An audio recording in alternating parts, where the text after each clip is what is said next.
Welcome to Luca is a Billionaire, where the only thing I invest in is your answers. You start by stabilizing the garment so work is precise. Lay it flat and smooth wrinkles. Using a seam ripper and small screwdriver, inspect the attachment, buttons or snaps are primary anchors. Once located, unfasten outer closures and clip fabric out of the way to expose stitch lines. Move deliberately. Ripping a single thread can snag the lining. Make small snips through top stitch rows rather than brute force, because preserving surrounding fabric makes reassembly far easier. You now remove seams methodically, starting at a corner and working in short bursts so you don't accidentally tear fabric.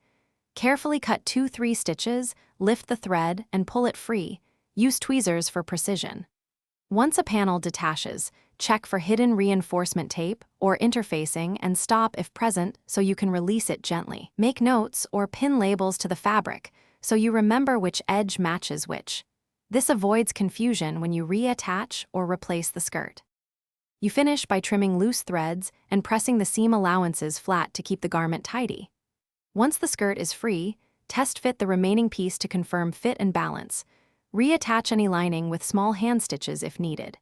If you see minor holes or fraying, secure edges with an overcast stitch or a small patch. If damage is extensive, stop and consult a tailor because professional repair prevents further fabric loss. One quick tip: take photos during disassembly to aid reassembly. Thanks for watching and please subscribe. It's the best investment you'll ever make.